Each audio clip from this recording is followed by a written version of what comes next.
100 कुओं में से पहला कुआं है जिन्हें हम इस वीडियो में बनाने वाले हैं। ओह, पानी पानी! पानी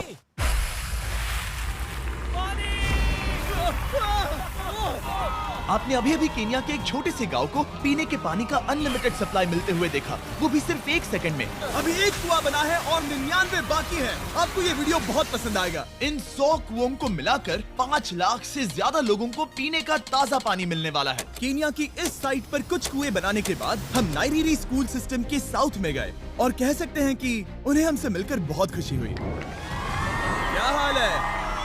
मैंने ऐसा नहीं सोचा था। स्वागत के लिए शुक्रिया।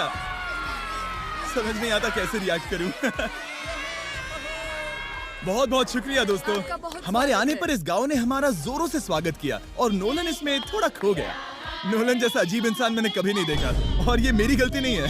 और फिर वहाँ का स्कूल देखने के बाद ये रहे हमारे मेहमान। क्या हाल है? दिन अच्छा बीत रहा है ना? सबसे मिलकर अच्छा लगा।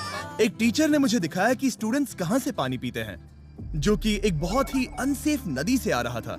तो आपके स्टूडेंट्स यहीं से पानी पीते हैं? हाँ ये बुरी बात है। हाँ, स्टूडेंट्स हमेशा डायरिया जैसी बीमारी, टाइफाइड जैसी बीमारी की कंप्लेंट्स करते हैं क्योंकि वो ऐसा पानी पीते हैं। तो हाँ। हम कोशिश करते हैं, पर देख रहे हो ना, अब क्या कहा जाए। पर क्या करे, जिंदगी तो जीनी ही है और पानी तो सबको चाहिए होता है। जाहिर है कि इनकी हालत सच में बहुत खराब है।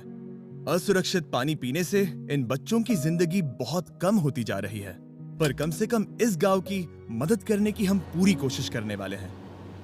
क्या पता ये मुझे फिट आएगा या नहीं। मेरा सिर बड़ा है। देखते हैं पानी मिलता है या नहीं। ओह, ओह, बारिश हो रही है। क्या नजारा है। पानी जमीन से बाहर आने के बाद उसे ऐसे बैरल्स में इकट्ठा किया गया और बैरल्स को वाटर टावर्स पर लगाने के बाद आसपास के गांव के लोगों के पास सिर्फ पीने के लिए साफ पानी ही नहीं था, पर एक प्रेशराइज्ड वाटर सोर्स भी था, जिसका मतलब है कि लॉन्ड्री के लिए सुरक्षित पानी भी मिलेगा। और खींचो। मुझे बताओ ये नोलन की मॉम से कितना हैवी है? नोलन की मॉम से दुगना। ओह गॉड। मैं तुम्हें यहाँ से धकेल दूंगा। ठीक है, इसे अब यहाँ रख दो। हमने केन्या में और 20 कुएं बनाए और उसके बाद इसके जूते में भी कुआं डोंट है। वरी, मेरे दूसरे जूते में भी पानी है। मैं बताता हूँ कि हमने ये 29 कुएं कैसे बनाए। इस विशाल सी ड्रिल से जमीन में सैकड़ों फीट गहरा गड्ढा किया, वो भी पल्यूटेड सोर्सेज से होकर सीधे विशाल से पीने लायक पानी तक। उसके बाद हमने पाइप्स इंस्टॉल किए ताकि लोग पूरे अफ्रीका में इन हैंड पंप से पानी ले सके और नाइरीरी में भी। इसे टेस्ट करके देखते हैं।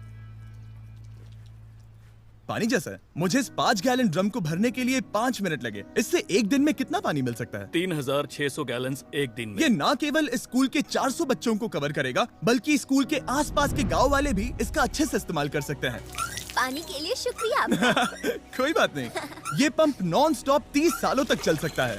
आपको लग रहा होगा कि इस तरह का बड़ा काम करने के लिए एक बड़े गवर्नमेंट की जरूरत पड़ेगी, पर ये सच नहीं है। ये प्रॉब्लम सुलझाना बिल्कुल मुमकिन है और ऐसी चीजें करने के लिए इंसानियत को आगे आना ही चाहिए। आपके कामयाबी का राज क्या है? सच कहूँ तो ऐसा कुछ खोजो जो तुम्हें करना पसंद है, उसे लंबे समय तक करो और तुम्हें कामयाबी जरूर मिलेगी। मैं इससे बहुत करीब लाने वाला हूँ, देख रहे हो? मजेदार है ना? जरा ऊपर देखो, वो रिकॉर्ड कर रहा है। ठीक है, मैं इसे करीब लाने वाला हूँ। ठीक है। हाँ, तुम खुद को देख सकते हो। हम इस गांव के लिए भी कुआं बना पाए, इस गांव के लिए भी और इन दूसरे 12 गांवों के लिए भी।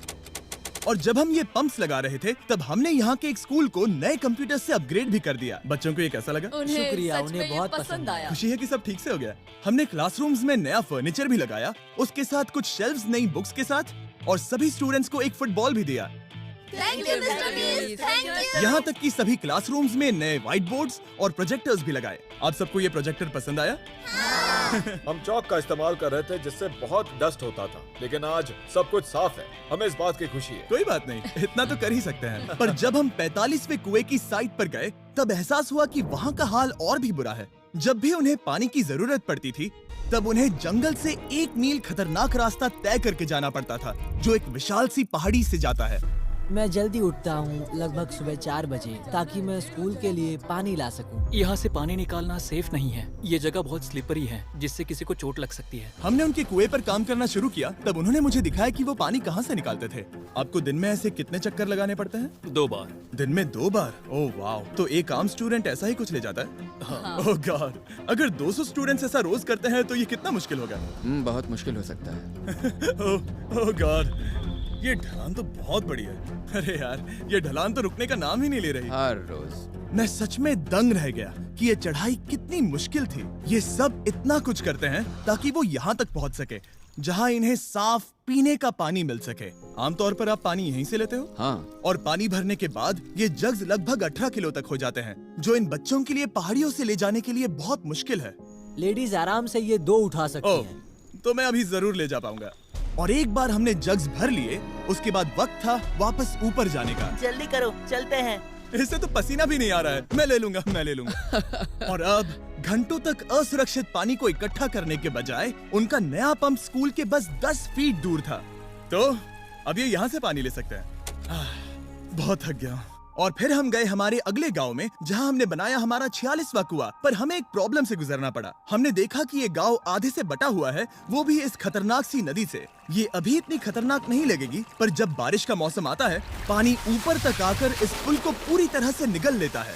और ये पुल इसलिए इतना जरूरी है क्योंकि वहाँ जो गांव है, वहीं पर सभी हॉस्पिटल्स और स्कूल्स हैं, इसलिए यहाँ से रोज गुजरना पड़ता है। ये खतरनाक है, लेकिन इस पुल के अलावा इनके पास और कोई ऑप्शन नहीं है। जब ये नदी उफान पर होती है तो ये किसी को भी बहा ले जाती है, लोग, स्टूडेंट्स, यहाँ तक कि जानवर भी। हाल ही में इस नदी को क्रॉस करने की कोशिश में हमने 3 लोगों को खो दिया। इस तरह किसी की जान जाना पागलपन है और हम इसे स्वीकार नहीं कर सकते। और जिस पल हमने इस बारे में सुना, तब हमें मदद करनी ही पड़ी।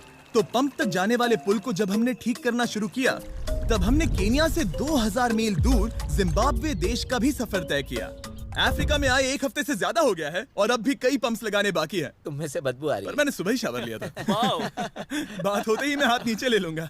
इस काम के लिए मैं तुम दोनों पर भरोसा कर सकता हूँ? हाँ। हमें सबसे पहले एक लोकल हॉस्पिटल की जांच करनी थी, जहां साफ पानी की सख्त जरूरत थी। अंदर जाने पर हमें पता चला कि इस क्लिनिक की इस गांव को कितनी जरूरत थी। 1 साल में यहाँ पर कितने बच्चे जन्म लेते हैं? 1 महीने में करीब 50। इसका मतलब 1 साल में पूरे 600। वाह! पर दुख की बात यह है कि इन प्रेग्नेंट महिलाओं को सिर्फ पानी लाने के लिए 1 मील तक जाना पड़ता है और इन भारी बकेट्स को लेकर वापस आना पड़ता है। पर अच्छी खबर ये है कि हमने इनकी पैसों से मदद की यहाँ पर एक मॉडर्न पंप लगाने के लिए। संभाल के, ठीक से पकड़ो। और अब बस देरी थी इसे शुरू करने की। ठीक है नोलन, क्या तुम तैयार हो? मैं तैयार हूँ। ओवर। मुझे एक ड्रामेटिक जूम इन दो। नोलन, मैंने बटन दबा दिया है, ये काम कर रहा है? पानी आ रहा है। आप जाकर चेक करना चाहेंगे? हाँ। वहाँ पर? हाँ, चलो चलिए, चलते हैं। लोगों को पानी मिलता देख मुझे आखिर बहुत अच्छा खुशी हो पानी रही मिल ही है। गया। ये सच में कमाल की बात है। हमारा नोलन एक प्रोफेशनल डांसर है। हाँ। यकीन नहीं हो रहा, मैं डांस कर रहा हूँ। वो कर क्या रहा है?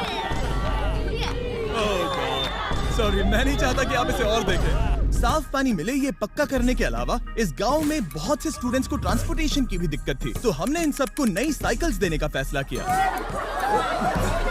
बच्चे बहुत ज्यादा हैं, पर हमने साइकिल्स भी उतनी ही खरीदी हैं।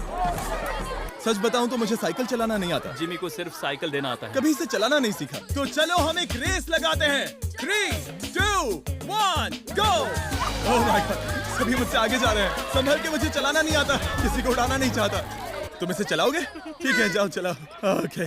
और इन्हें साइकिल्स देने के बाद हमने तब तक पंप्स लगाए जब तक हम पहुंच गए कुआं नंबर 69 तक। ये कुआं सोलर पावर्ड है, जो गांव के किसानों के लिए खास बनाया गया है, ताकि इनकी फसलों और जानवरों को जरूरत से ज्यादा पानी मिल सके। चाहे गर्मी हो या फिर बिजली ना हो, इससे कोई फर्क नहीं पड़ेगा। और एक पैनल है 200 वॉट्स का, जो एक पंप से जुदा है। ये पंप हर घंटे 5000 लीटर पानी खींच सकता है। बेसिकली ये अनलिमिटेड पानी का सोर्स है इस पूरे गाँव के लिए। ये बहुत बढ़िया है। और जिम्बाब्वे छोड़ने के बाद हम चाहते थे कि अफ्रीका की सभी कम्युनिटीज को पानी मिलता रहे, इसलिए हमने और कुछ पंप्स बनाए युगांडा में, सोमालिया में और कैमरून। गाँव में वक्त बिताने पर मुझे एहसास हुआ कि पंप्स लगाना कितना जरूरी होता है। कैसे ये खेती को पानी देते हैं, भूखे का पेट भरते हैं, कैसे ये हॉस्पिटल्स को साफ सुथरा रखते हैं और सबसे जरूरी कैसे ये आने वाले पीढ़ी के बच्चों के लिए लंबी और हेल्दी जिंदगी जीने में मदद करते हैं और इससे कम्युनिटीज का भविष्य भी सेफ हम होता है। बहुत समय से इंतजार कर रहे हैं साफ पानी के लिए। Water is life. और कुछ लोकल लोगों की मदद से हमने आखिरकार ये पुल पूरा कर ही लिया, जिसे ये कम्युनिटी अगले 100 सालों तक इस्तेमाल कर सकती है। कई जिंदगियां बचेगी, परिवार एक साथ आएंगे, परेशानियां चली जाएंगी। इस वीडियो में हमने जो 100 पंप्स लगाए हैं वो कई जिंदगियां बदल देंगी, पर ये काफी नहीं है। इसीलिए मैं चाहता हूं कि आप जाने से पहले beachphilanthropy.org/wells पर जाएं और मुमकिन हो तो पैसे डोनेट करें। मैं सच कह रहा हूं, हमें इस वीडियो से एक पैसे का भी फायदा नहीं हो रहा है। इस वीडियो से जितने भी पैसे आएंगे वो 100% इन पंप्स को बनाने में खर्च होंगे, वो भी पूरी दुनिया में। पता है ये अजीब है कि एक यूट्यूबर को ये सब करना पड़ रहा है, पर किसी को तो करना ही होगा। अगर कोई नहीं करेगा तो हम ये करेंगे ही। आप देख सकते हैं इस काम से कई कम्युनिटीज की जिंदगियां बदल रही हैं। और फाइनली 100वां पंप। ओह माय गॉड, मुझे माफ करना।